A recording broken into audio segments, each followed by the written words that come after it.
Hello, everyone. This is Chase here from the Cruiser Cult. We're excited to do our first in-person interview. We're coming to you remote from the Netherlands, and we're excited to be sitting down with Maarten from Cruiserworld. And thank you, Maarten, for taking the time to sit down with me and talk about your awesome business here. I really appreciate it. Thank you for having me. So we like to start out interviews by finding out kind of how you found your way into the world of Land Cruisers. Can you share maybe kind of how you came into Land Cruiser, maybe the first one you owned? Yeah. Well, I first got in touch with the Land Cruiser as a car in Australia. I lived in the Northwest, in the Kimberley. And over there, you just need a Land Cruiser. It's just... it's not a status symbol, or it's just a practical car, and there's no bridges there. You need to go through the river, and mud, because it's a rain season there, like a monsoon.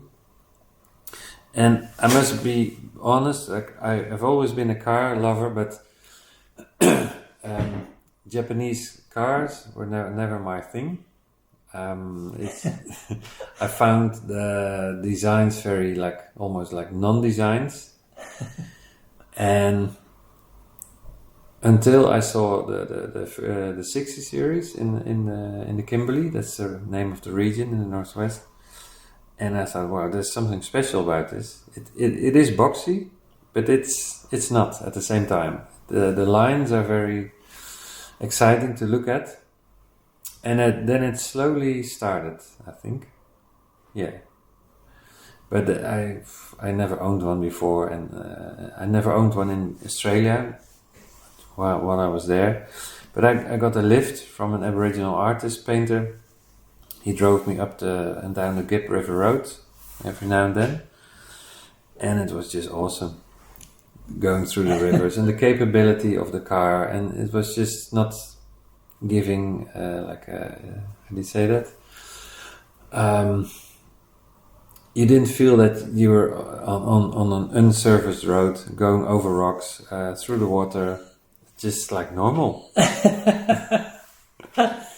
And then I think I started to really be impressed by this car. Really, yeah. That's awesome. Yeah. And so, yeah, it's interesting. So the 60 series is the one that kind of did it for you the most, huh? Yeah, for sure. Yeah, and still does. Yeah. And so, what was the first Land Cruiser you ever purchased? A HJ60 from 1982. So that early one. Yeah, so that has the 2H engine. I think it even got 4-speed. It was a little bit slow, but we needed a car to tow a trailer to pick up other Land Cruisers. Okay. And then we slowly, as Cruiserworld, we how do you say that? You deal your way up to the next car. Yeah. Uh-huh. Yeah. Exactly. But that was the first one. Okay. Really rusty, but strong as a horse. Oh yeah. Yeah. I love that your first Land Cruiser was purchased to help tow more Land Cruisers. Yeah. That's awesome. Yeah. That's fantastic. All the way from the south of France, and then from Germany, and wow. Yeah. It's a lot of fun adventures. Yeah. And so, what Land Cruisers do you currently own? A HJ60 high roof from 1985. Ooh, nice. Which I turned into a 61 basically, because I added the 12HT engine, and I converted it from round headlights to square headlights, because I think a high roof needs to have square headlights. That's just a matter of taste. A standard roof needs to have round headlights, according to me. But, so that's I've owned it since 2013. And then currently I'm renovating it completely. Okay. I will show you later on here in the workshop. And then there's another HJ60, which was turned by the previous owner into a 61. Also a high roof, Oh. because I like high roof. Oh yeah, me too. Always with the split tailgate, because I like them. And then actually there's an FJ40 from Indonesia from 78, which has a 3-speed gearbox and a 2F engine, which is funny. It goes like hell. And it had air conditioning, but we took that out and we need to put a heater in, but that's the Indonesian style. And then lastly, at the moment, an HDJ80 from 1993. So that has the 12 valve engine. Yeah. And that's the VX edition with 3 rows of seats and air conditioning, sunroof, and the whole. Oh, nice. Whole lot. Yeah. That's awesome. That's the latest edition. Okay. Yeah. How was it going to the 80 series? Did you feel like you were betraying the 60s a little, or? No. It's just I want to get to know the 80 series. I've never driven it before. This one I bought it, and now it's being renovated at the moment. Okay. So I'm just very curious. I want to experience driving an 80 for a while, and maybe it sticks, but otherwise I'll sell it. Yeah. But the 60 series now, that's my first passion. The leaf sprung. I feel maybe it's true. I don't know, that it's an uncompromised car. Like there's no compromises were being made when designing it, when building it. Like the panels are made of thicker steel than 80s and onwards. The bolts are bigger. The leaf springs, of course, is I think is more robust. It's less comfortable, but more solid. And the later 80 series had the ABS and so forth. And I don't like electronics. That's another thing. Like the car the 60 series, I'm renovating at the moment. I took out all electronics. I took out the sunroof. I took out the air conditioning. I took out the power windows and the central locking. Oh wow! Because it can only break, and I know those parts are no longer available. So I want to make it future-proof, so to speak. Yeah. And if I go through the water, I just want to be able to wind down a window by hand. Right. Could be important. Yeah. Some people say it's a pity and I'm mad, but yeah, that's the way I like it.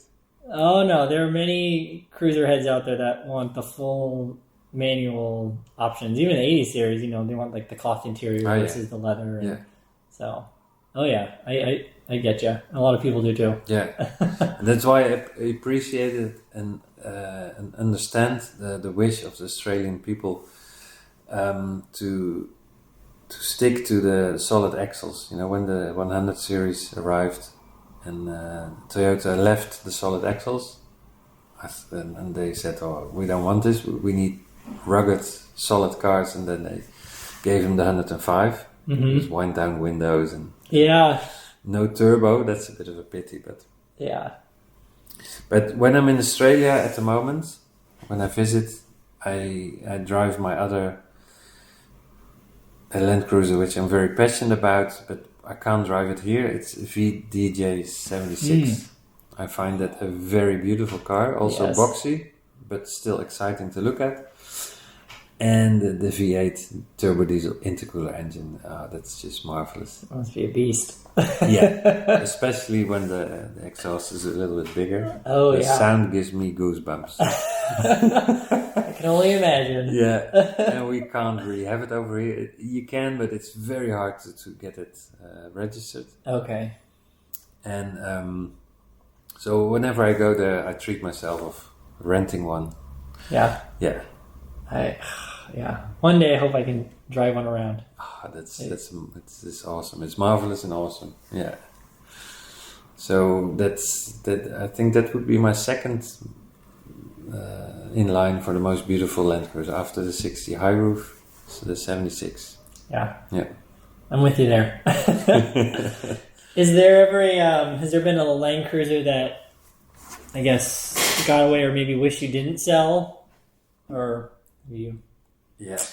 Yeah. Yeah, I'll point it to you on the wall. Oh, okay. We've got a wall of fame here. Okay. So every cruiser we like, or like a customer sends a picture which is worthy of the Cruiser Wall of Fame, we'll hang it up. But this is the one here. Okay. It's a 1982 model. We call it Heavenly Blue color. Okay. I don't know what the the official color name is, but it's a high roof, of course. With the sliding windows at the back, but it had the original PTO winch and air conditioning and a third row. Oh, that's cool. And it was fairly rusty, and we sold it to a customer years before that, but then he wanted to sell it, and then it had become rusty, so we didn't know a purpose for it other than to sell it to Africa. Okay. And in Niger, the country Niger, they love it because it can seat so many people, and they use it as a taxi. So I sold it for like, I don't know, 1,500 euros. Oh man. And I regretted it. I think the week after already, like, why did I do that? I'm sorry to dredge that up again. Yeah. It was a lot of work to renovate it, but I think we should have kept it. It's an awesome one. Yeah. Wow, and the third row too, is that the fold down troop style seats in the back, or what was that third row seat in the 60 series like? Yeah, it's in the driving position of the car. Okay. And then you can fold them up and then put them sideways. Interesting. Towards the windows. Yeah, I don't see those a lot. Those are pretty rare. The rear seats like that. Yeah, I think in the US they were never sold. No. Yeah, we only had the front row, the driver passenger seat, and then the second row, the rear bench. Yeah. That you can then fold down, but yeah. The actual third row in what we would call the cargo area, we never got seats back there. I think that was in, of course, other countries. But. Yeah. Not every country in Europe sold them that way. Okay. It's only a few, like Tenerife, Finland, and Austria, I think. Interesting. Yeah. And then outside of Europe, of course, in the Middle East, Australia, New Zealand. And I think also I saw him in the Pablo Escobar series. Oh, yeah. The high roof was third row, yeah. Yeah, you're right. I have seen there was one that the FJCO, I think, had that had the third row seats. So I think they did, get them in South America. Yeah. The 62 was the carburetor, I think it was. Yes. But full options, like with the ice cubby box, how do you call that? Oh, the center console. Like, I would love that. That's a cool feature. They have it in the Middle East and in maybe South America. Yeah. Did you get them? I'm guessing not here in Europe, or no? Okay. No, with that feature, no. Yeah, okay. It would be nice to have a nice cold drink in there. Yeah, it's really cool. Yeah.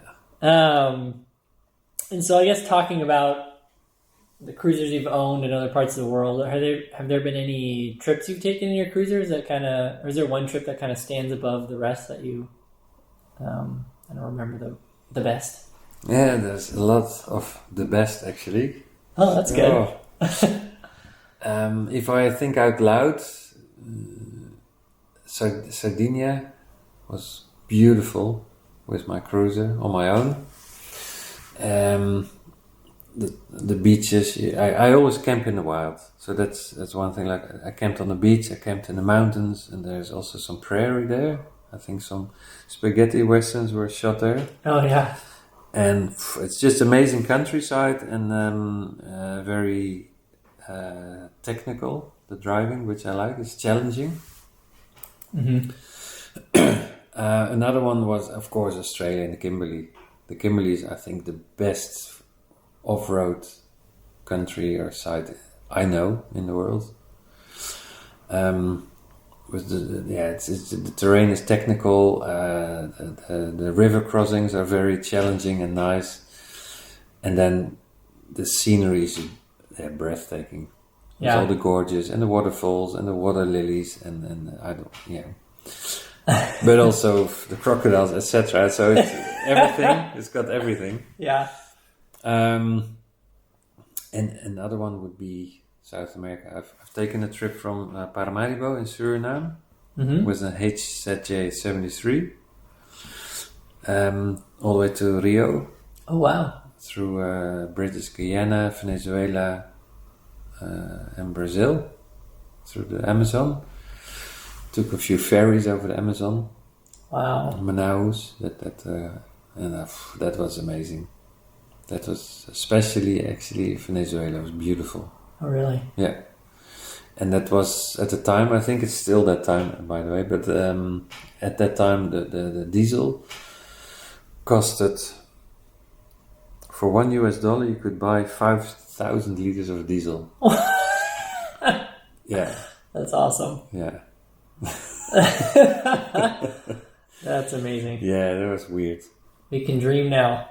Yeah. Wow. So I think those three, Sardinia, the Kimberley, and South America. That's amazing. You've been able to have those adventures in Land Cruiser on 3 different continents. Yeah. That's really cool. Yeah. Sound beautiful. Yeah, very lucky. But there's still a lot of many countries on my wish list. Do you have a top one you'd like to do? Or top? At the moment, Albania. Okay.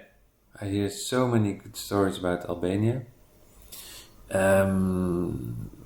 Off-road wise, but that's mainly because there's no on-road, or hardly any on-road. Fair enough. So, and that might change in the future, I don't know, but so that's why I want to go there now.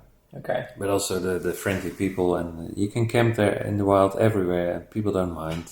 Oh, that's awesome. So that's always a good thing, because if you don't feel safe camping in the wild, it's no fun. And if you are, how do you say that, told off, that the police or the people say, like, go away, you can't do this. Okay. I don't like that. It's not the sense of freedom then.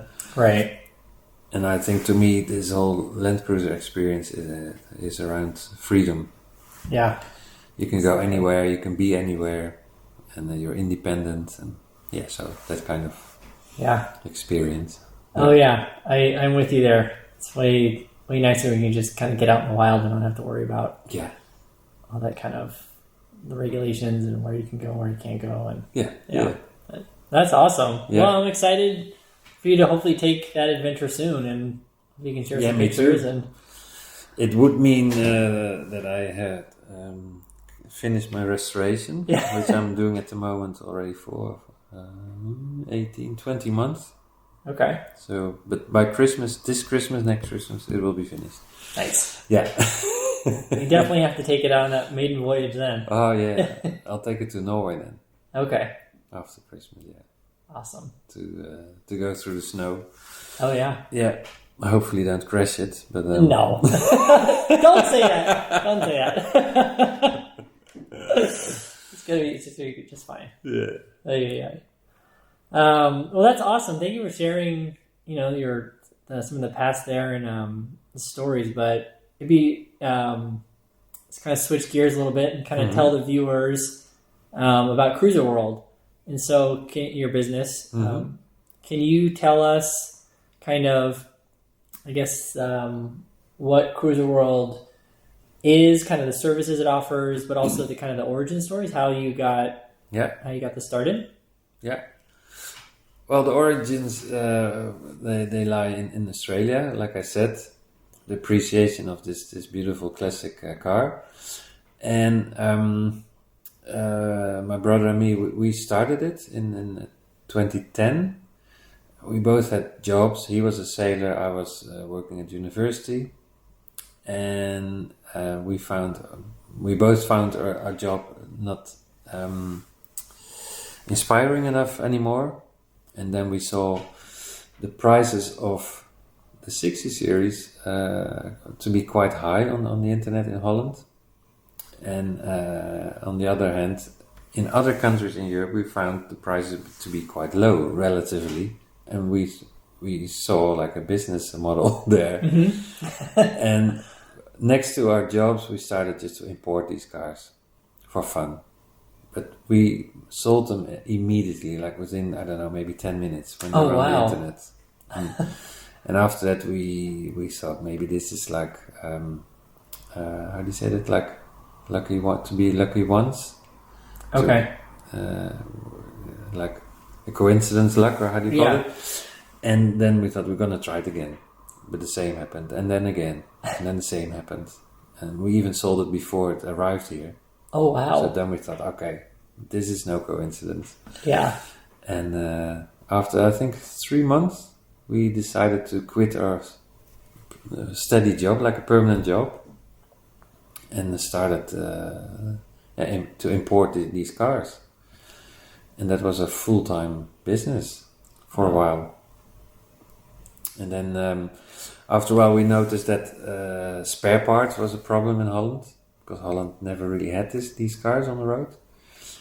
So we started to look for parts, but at the start only for used parts, because new parts we didn't really know where to find them yet. Okay. So I was touring around Europe with a van. Okay. To collect used parts, usable used parts, of course. Sometimes of a crashed car, sometimes of a car yard. And I was just like dismantling cars on the spot and putting them in my van and drive back to Holland. And I think the second time I did it, like I broke the fifth gear of this van because I had overloaded it. Just unbelievable. I think it was all the way from the south of France. Oh, wow. To pick up some old parts, like nobody understood what you gave up a university job to collect rusty parts from the south of France. And I like it. Exactly. I was enjoying it. Yeah, that's what's important. Yeah. That's so, and then after that, we noticed that the know-how, the knowledge was not in Holland to work on these cars, so we started a garage as well. And then we moved into the current building, which is bigger. And then we set up like a storage, and the garage was 2 car, how do you call them? Car lifts? Car lifts. And we had 2 mechanics. But at the moment, it has evolved. We focused, and it has evolved into the web shop, which it currently is. A web shop for parts. Mainly new, but we have a mix like of new original Toyota, aftermarket, and we have our own reproductions. Okay. So we reproduce many parts, and then if just to help the customer to keep it all complete, like we also dismantle cars for the parts which are really not available anymore. Okay. Otherwise, yeah. And that's what we do. And my brother has left his company, and he moved to Sweden 3 years ago. He's doing similar things there for the cruiser community. Oh, really? Okay. Yeah, but also the broader 4x4 community. Okay. And at the moment we work here with 2 people, and we ship to 81 countries now every day. That's awesome. Yeah, to all continents, it gives me a kick. I like it. It's just the appreciation, of course, that people know where to find us, and that it's worth the while to ship it all the way to them. Yeah, that's awesome. I remember being super excited when I found your website and being able to find some parts. I think the most memorable one that I found from your website. And we'll have a link to this, anyone who's listening on the blog website. But it's a really cool store. But I think the part that surprised me the most at the time was the rear license plate light. Oh yeah, for the 60 series, the chromed one. The chrome one, yeah. And at the time, I think it had recently become no longer available in the US, the 12-volt version. And everyone was kind of bugging out a little bit. But now it's more common since all the parts are just becoming NLA. But at the time, thinking, oh my God, this guy they're new, and therefore Realistic price. It's not some person on eBay trying to sell them for like $500 a piece. And so I remember ordering. I think I ordered like 3 or 4 from you. I can afford these things because they're gonna go away. But what's really cool is that you found we're offering the 24-volt version, which is the exact same thing as the 12-volt version, but with a different bulb. Yeah. But everyone in the U.S. thought you couldn't buy them anymore because they were trying to buy the 12-volt bulb version. So, anyways, I remember being super excited when I found your website, and just the parts you still offer for the 60 series, it made me so happy and helped me in so many projects. So, cool. Yeah, but like for me, it is my own candy store. To be honest, like I love that it's when it's complete. Like when something is missing, I try to find it. New old stock. We go to old Toyota garages which have stopped doing business, and then we go on their attic and we look for it, but also all the corners of the internet, of course, and customers approach us and they say we found this, and then I go there and it's good fun to do it, and also to make it, to reproduce parts. As similar as possible, of course, to the original, and if it works out, it gives me a kick as well. Yeah, that must be. That must have been cool to go to some of the old Toyota parts depots, kind of look around. Do you have anything that you remember that you found that you were just your mind was blown that you found in the attic or in the back of the shop? Is there anything that stood out? That was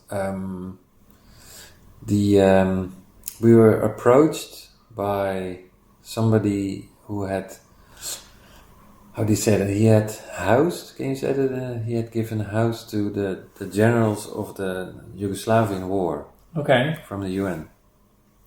And he had rented this place out, but the UN always worked with Land Cruisers.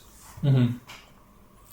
So but after they left, that's how I understood, they always leave everything behind. So all the spare parts and maybe even the cars, I don't know. But he still had all the spare parts there. Many years after the war. And I think it was 4 40-foot containers full. Oh my God. And then I thought, okay,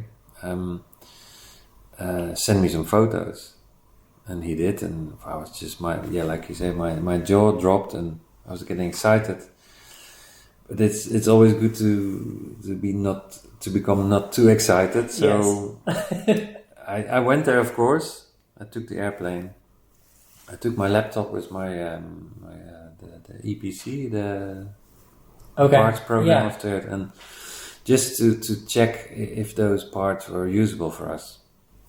Many parts were for right-hand drive and also petrol instead of diesel and left-hand drive. But still, we have customers everywhere. Right. But I saw, like brand new doors. Front doors, back doors, tailgates, front fenders, hoods. Everything brand new. Sometimes a little bit of surface rust. Yeah. And then the same for all the mechanical parts and even some trim parts. I was thinking, why would you need like new trim if in a war? Right. If something had been hurt, like damaged in a car. You need a new dash pad. I mean, Yeah, like a inside door panel. Like why? But anyway, everything was there. Wow. And full air conditioning sets. It's unbelievable. So that's that we bought it, of course. Good. We did some crowdfunding because we needed some extra money at that time to get that deal. Otherwise, we didn't have it yet. But we managed, and I went back there again after with the money and the transport. They arranged the transport actually, and it was a truck driver who only spoke Croatian. Mm-hmm. And I decided to go with him because I didn't want to leave all my goodies behind. No, Yeah. And so we traveled for 3 days through Europe, not speaking one word. It was a little bit awkward, but it was a good experience. That's awesome. Yeah. Oh, the things you do for Land Cruiser. Oh, for sure. Land Cruiser parts. But everything is an adventure, like this whole trip through Europe. I've never seen Europe this way, like via truck stops. It's a complete different Europe. Yeah. But that's this business brings you to places. And I am an anthropologist by trade, which has got nothing to do, I think, with Land Cruisers. But that's how it started in Australia. I did fieldwork with Aboriginal tribes, and I lived with them, and I used Land Cruisers. But now it's reversed. Like people from, for example, Chad, the country in Africa, they fly here and to come have a look at cars or parts. Oh. And then I show them the countryside here, and they ask me all these questions about Holland. So it's reverse anthropology. I love it. Yeah. Yeah. Funny paths life takes you. Yeah. So that's cool. That's awesome. And so, well, I guess I was going to ask you what you kind of enjoy the most about this business, but it sounds like the dealing with the customers maybe is. Yeah, the international community, like it's in the end it's a small world, at Land Cruiser World, but it's in every corner of the world, and they contact me, and I get to contact them, and that's what I like. Yeah. Yeah, and the Land Cruiser is the means, or the thing we both parties love. Yeah. So there's the enthusiasm for this car and shared by this whole community. Yeah. I'm with you there. I mean, that's why I'm here. I get to see photos from, like, when people mount parts that we've sent, and they send us a photo just as appreciation. And then I see a photo of an FJ40 on the beach of the French Polynesian island. I thought, wow, this is beautiful.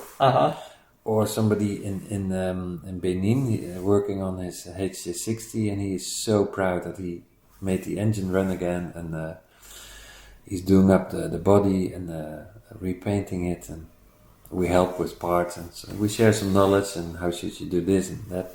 Yeah, I like it. It's good.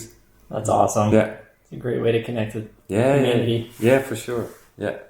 So so you've kind of told us about the origins and kind of what Cruiser World is doing now, but where would you like to kind of see it go? Are you kind of happy with like the paradigm now with the business, or? Sorry, I dare to say, sorry. Dare away, please. There's something in my mouth. I dare to say, keep to myself, keep the business manageable, maybe even small, because then you can control it, and then you're having fun. Because of course you can grow and hire people, etc. But at the moment everything goes very smoothly, and just 2 people, and we're doing great. And I hope to be able to do this for a long time more, and it could be anywhere, of course. It doesn't need to be in Holland, but maybe move the business, because it's a web shop, so it's not bound by location. So that's actually the future kind of path I would see or hope for. Yeah, to keep it the same. So it kind of, I guess, ties into my next question. I was curious. So, you say you could move the business technically anywhere, but it's here in the Netherlands. But so, can you tell kind of other listeners in other parts of the world kind of what the European cruiser community is like? I mean, coming from the U.S., I kind of have a certain feel for the cruiser communities like there. But what's the what's the European community like, or have you noticed any interesting differences between, at least that you've seen from here, differences between kind of the U.S. crowd and the European crowd, or?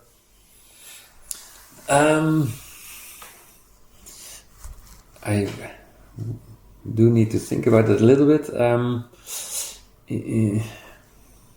If I think out loud, I can't really compare the US because I've never been there. Fair enough, yes. I've got many US customers, and of course we share ideas and photos. But one thing that could be a difference is that, well, originally anyway, when the 60 series came out in the 80s, Mm-hmm. and up till the 90s, they were, of course, the petrol engine cars. You call them gasoline, I think. Mm-hmm. And we make the distinguish. I would need to translate the word. I hope you don't take this the wrong way. No. If you do, just tell me.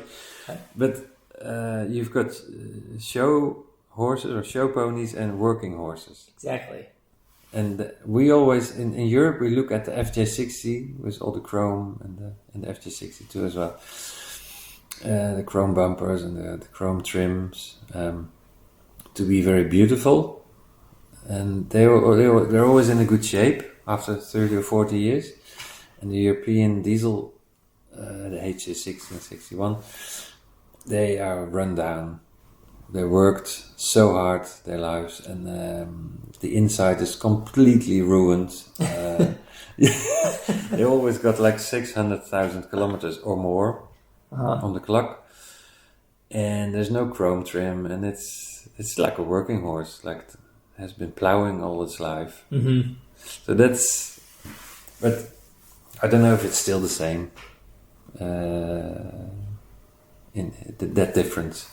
But internally, that's another reason why I had to think a little bit. Like internally in Europe, there's also a lot of difference. Like if you go to Finland, the cars are the most worn down cars Okay. Of Europe. And if you go to Switzerland, there's some chrome there as well, chrome bumpers, etc. So Switzerland is closer to the US. Also with petrol cars, gasoline cars.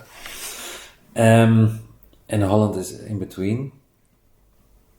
And now there's this whole, of course, revival of the 60 series. And you see that people start renovating them. The 40 series is like an arrived cult classic, but the 60s, I think, still going there towards the cult status.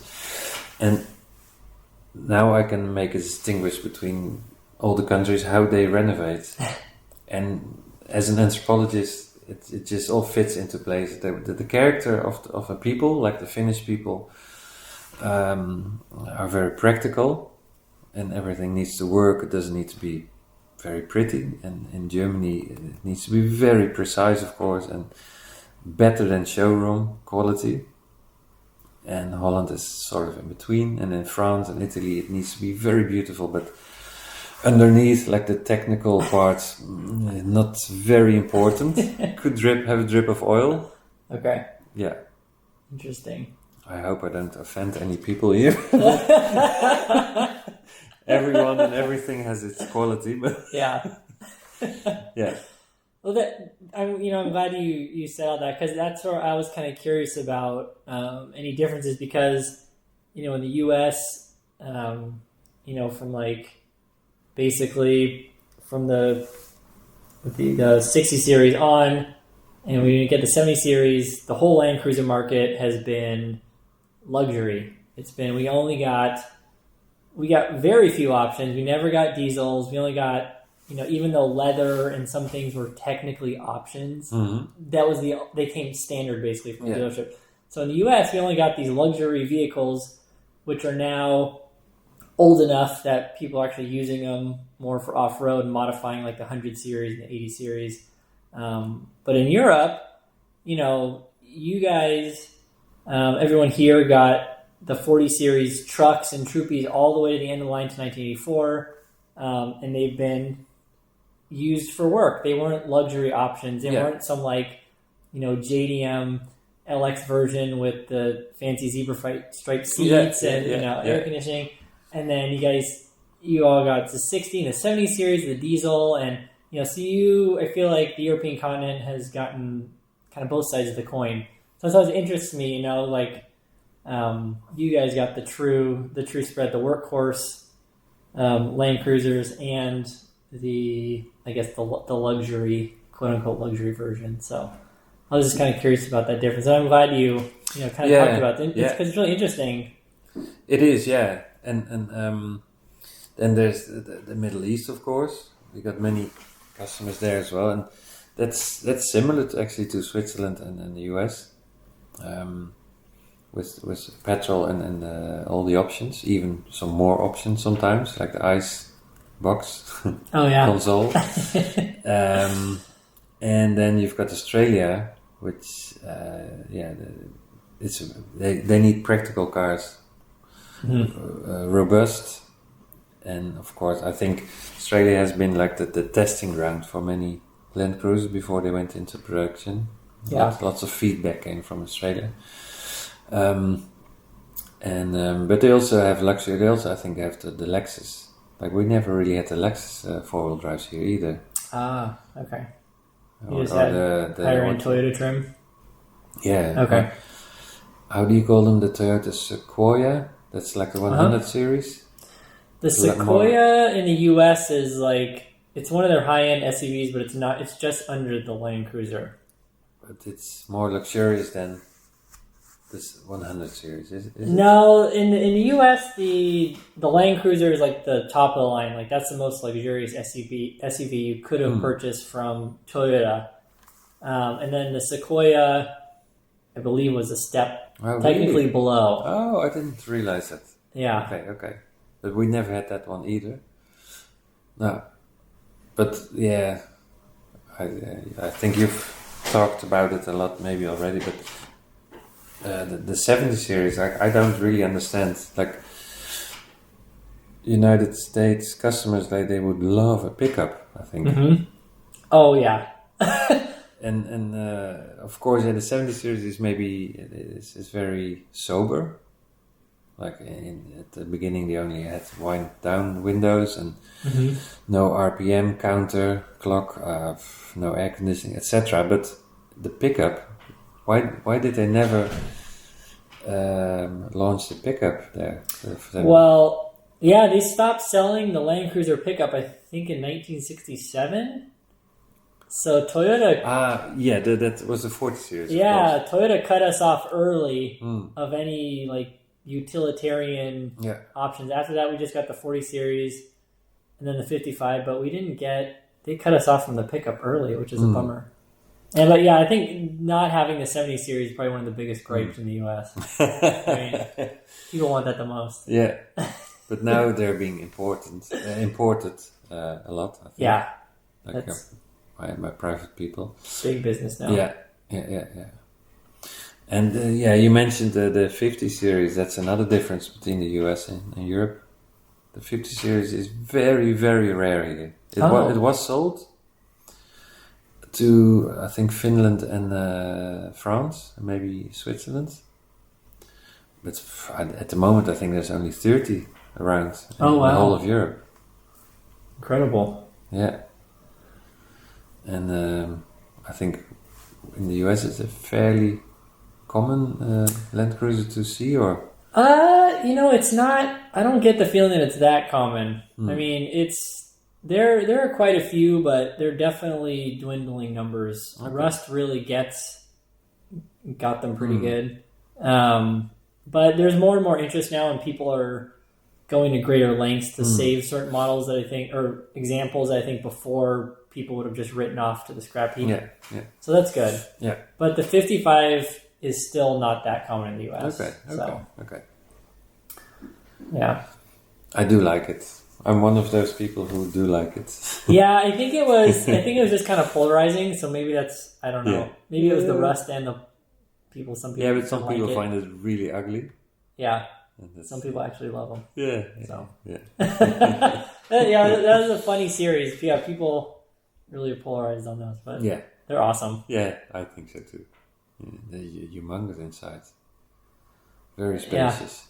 Yeah, and they have the really cool wind down rear tailgate window. Yeah. That we didn't see that in other series. Yeah. So. No, that's true. That's true. Yeah. That's awesome. So, I guess speaking of different cruisers, what do you think and maybe I can kind of guess your answer to this question, but what do you think, what's your dream Land Cruiser, I guess? If you could have any Land Cruiser out there, what do you think? Which I don't have yet, because the 61 high roof is my dream cruiser. But if I could choose one and add one to my collection, that would be the VDJ76. Okay. Yeah. With the big front bumper and the chrome package. Well, hopefully one day you can bring it over or move to Australia. Yeah. Or maybe buy one and just park it in Australia, and whenever I go there, I can pick it up. Yeah, that's true. Yeah. So That'd be great. Then I've got a car there. Yeah. But, I don't need to own it. Yeah. Sometimes renting is okay. That's true. Yeah. That's true. So, yeah, I guess we've been asking, I've asked you a lot of questions now, so we'll try to, I guess, wind this up. I won't take too much of your time. Can I add one more car? Oh, yeah. There's more. Okay. Yeah. Please do. Yeah, the HJ 47 pickup. Oh. Yeah, the 2H engine, like a 6-cylinder diesel in a 40 series, I think is beautiful. And I've got a soft spot for pickups, or utes, as they call them. Yeah, that would be another car. But unfortunately, I can't, how do you say it, I can only drive it for a short while because I'm too tall for it, and I can't push back the seat enough. So it will be a car for just around town. Okay. Not to go on holidays, unfortunately. Yeah. Yeah. When I see the one on the four-wheel drive 24/7, the channel. Oh yes. They bought one, like they call it, an old farm truck, and I think it's so much fun. It's so much more fun to see these old ones instead of the new ones on YouTube. Yeah. Four-wheel drive programs. Yeah. Yeah. How are the pickups pretty rare now here? Yeah. In Europe. Okay. I think they've always been, actually. Oh, okay. Yeah. Yeah. Interesting. In France, there's maybe the most. But I think it's just the weather. You need something closed here. Okay. Yeah. And of course, you can put like this, how do you call this, canopy over it. Mm-hmm. Like they do in Australia for the sun, and they do it in Finland for against the snow, but to protect. But here it's raining. Oh, It's right. just too much. Yeah. Yeah. Most of them have rusted out. But you need a van. So people would buy a van. Okay. At the time. Right. They would never buy a pickup for business. Interesting. Because it's open, yeah. Well, it's a bummer that they're Yeah. that common. Ah, yeah, that's true. If you see them, people have put like these camper units on top of them. Okay. So they can travel. Yeah, the 79, for example. Oh yeah, they've replaced the whole bed with like a. Yeah. Okay. Yeah. Yeah, I've seen those. Those look fun. Yeah. It'd be a slow trip, but Yeah. really cool. I'm with you. Those sound like some great cruisers. I'm with you there. I would love a Land Cruiser pickup, but yeah, maybe one day. Yeah, it's not very practical. No, that's the problem. You need to give yourself like a, how do you say it? Legitimize it to yourself. Exactly. And at the moment I can't. Yeah. No. I know. I'll have to wait till I get some property and you can try to lie to yourself that you need a truck to move stuff around. Yeah, like a wheelbarrow. Yeah, exactly. It has to be a 45 series or 47 series pickup. Come on. Yeah, for sure. Yeah, but we still need to have some dreams. Yes, this is true. Yeah. Keeps us going. Well, thank you for that. So we taken up a lot of your time. We really appreciate it. Yeah, that was fun. Yeah. And I'm eager to kind of for a tour of the shop. Yeah. So we kind of like to close our interviews asking you about has there been any influential people in the cruiser community that have had an impact on you, and if you could share anything about them, and also if there's anyone else you think that we should talk to in our interview series as well?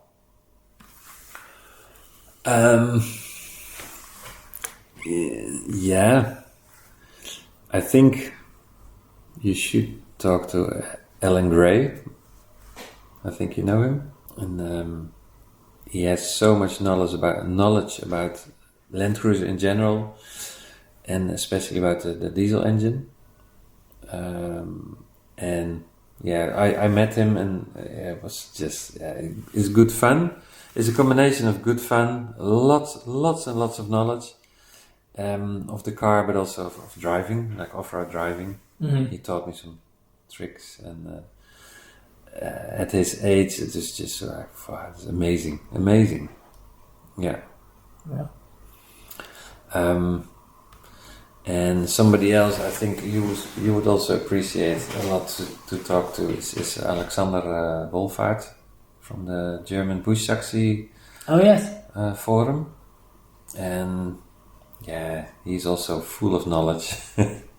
He's an enthusiast, and he does great work for the community, the European or maybe even world Land Cruiser community.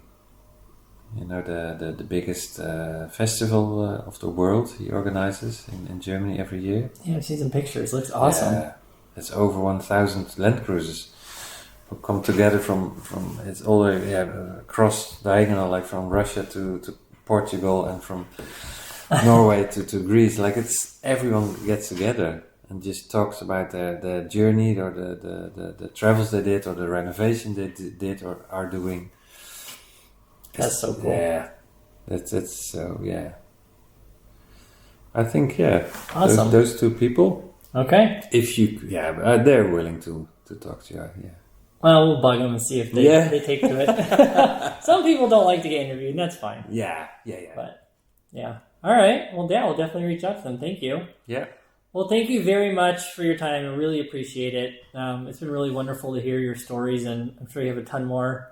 But I really love talking to you, and so thank you very much. Yeah, well, thank you for coming all the way over to the Netherlands and to visit our shop. And I'll show you around now, and in our candy store. Yes. Thank you for having me. Awesome, thank you. And thank you everyone for listening. We'll have some info about Cruiser World on the blog and some pictures of the tour I'm about to take. I'm very excited. All right, thanks everyone for listening. Take care.